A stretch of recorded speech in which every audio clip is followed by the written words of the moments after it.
The composer's breathtaking career, recognition in his motherland and success in Hollywood. For the Argentinian Emilio Cauderer, his path to the top began on September 1, 1974, far from Buenos Aires in unknown Kyiv at that time. The most important thing is that you choose what you love and try to love what you do.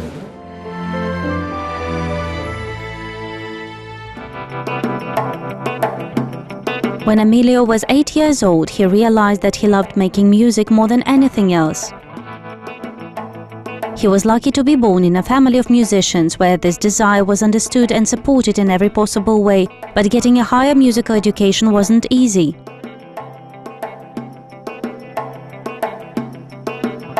In 1974, the young Argentinian Emilio Cauderer came to Ukraine to achieve his dream, to become a musician. As a successful scholarship holder, the Tchaikovsky National Music Academy awaited him. It was a very difficult time. Salvador Allende died. The regimes changed, and the Soviet Union wasn't going to take the Latin American scholarships back, and they opened a contest in Argentina, and I won one of those spots. A new stage of life began for the student at the conservatory. In addition to musical scales, and he understood and appreciated all the features of life in a new country, it was Kyiv that Emilio Cauderer found the first student friends and the first true mentors. It was very confusing, and we didn't know anything about how you live. People would ask me, do you guys have mosquitoes? Do you eat potatoes? It was that kind of a so far from Argentina concept. But I was very happy to be here, and I knew that I had a chance to be a good musician. One of the main mentors of Emilio Cauderer at the Kyiv Conservatory was merited artist of Ukraine Valery Sagaidatchny. The name of this outstanding Ukrainian piano player is listed in a book titled 2000 Outstanding Musicians of the 20th Century. It was under his leadership that Cauderer revealed his artistic potential. Another teacher of the young Argentinian was the Ukrainian composer and pianist Alexander Kanerstein. I was very lucky to work with Sagaidatchny. He was a very sensitive teacher, and he made it very simple things that I thought for years that were very difficult, started moving very fast. He took extra hours. He used to come to this piano and show me how I have to listen to a concert hall, how to deliver my sound to the end row, how to hear the fullness of the piano. And then I also got very lucky to study conducting with Kanerstein. Kanerstein used to be the concertmeister with Rostropovich. They were very good friends, and he was a very sensitive man that taught me how to breathe with the orchestra. Returning home to Argentina, Cauderer began to create his own chamber works and later founded his own wind instrument quintet, Danzón. In 1980, the composer began collaborating with Argentinian filmmakers. Then Emilio wrote the music for the film Disco Love, directed by Adolfo Aristarain. It depends on the script.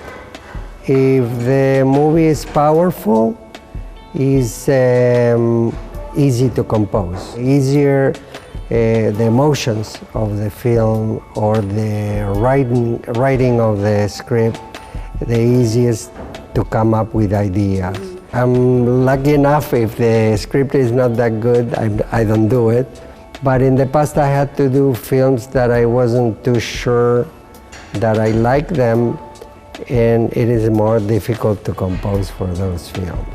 I try to compose to the script as much as I can. I don't compose when the movie is finished. I compose to before it's even done.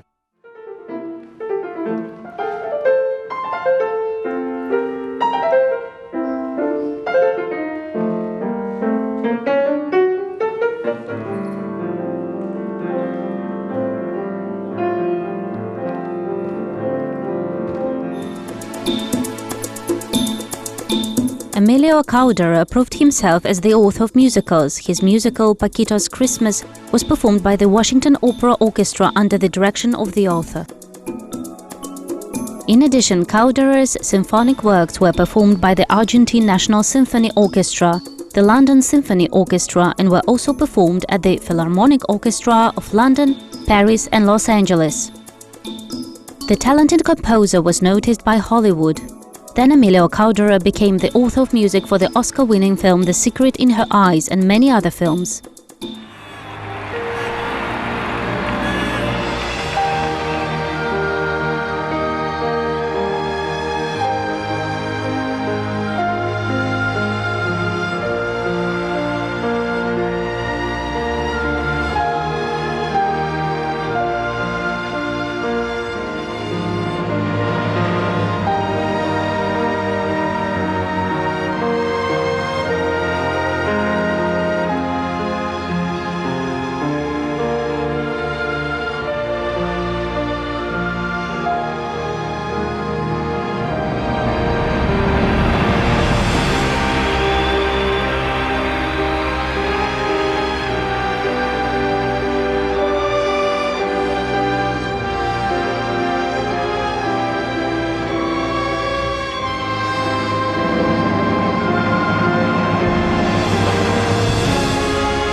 It's a lot of competition. People come from all over the world, and it's teamwork, but everybody tells you what you have to do, other than working in other countries, in Europe or Latin America and all that. It's the connection with the story.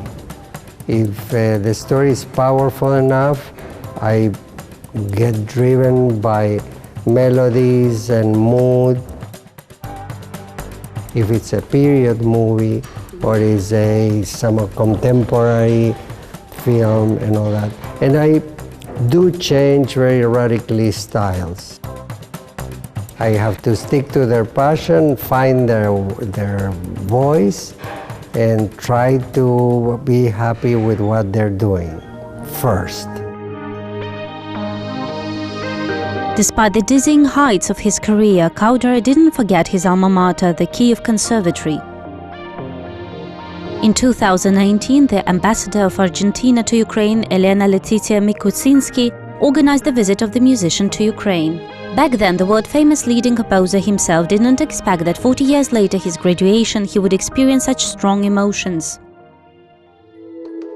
I think I didn't know that it was going to hit me so hard. And really, I just landed here and watching the streets. There are many streets that remain the same, which for me is wonderful. I've been to other countries that they gentrify them, and it loses the magic. Podil, you have the same feeling as then, but with the happiness, the colorful way it is now, it was wonderful. Within the walls of his alma mater, Emilio Cauderer held creative meetings for Ukrainian youth.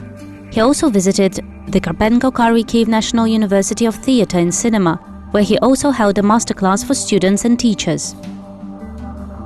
I was in my class and I played piano, and there was a student and he played for me, and it was a very, very nice encounter. Masterclass went flowing very well, so I'm thrilled with the questions and being able to just give them knowledge about how I deal with it and inspire them with certain things that I found from the question.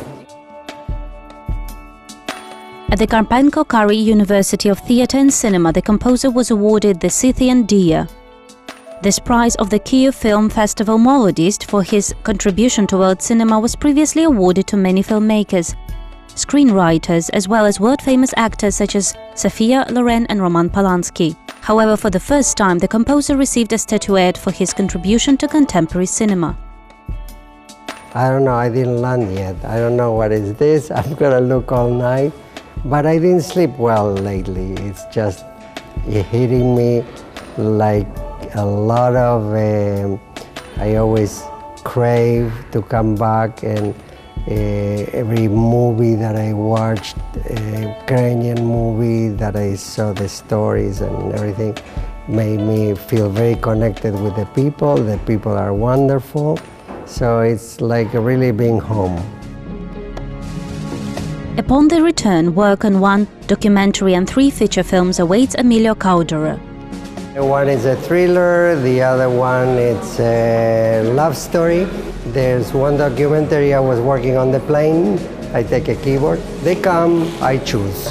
Whatever emotional content the movie has, if it's well written, and if I think I can give something to the movie. My personal great achievement that I like what I do. And I was trying to tell them that that's important. The most important thing is that you choose what you love and try to love what you do. I have a lot of big colleagues and very well-known artists that they don't enjoy what they do. They suffer through what they do. A walk along the streets of Kyiv and through the halls of the conservatory may become a new source of inspiration for the musician, and it will certainly inspire a new journey. I want to come back. I wanted to come back for a long time, and I'm thrilled that it's so wonderful and it feels so much at home. And Kyiv is beautiful, more beautiful than ever. Yes, I love Ukraine.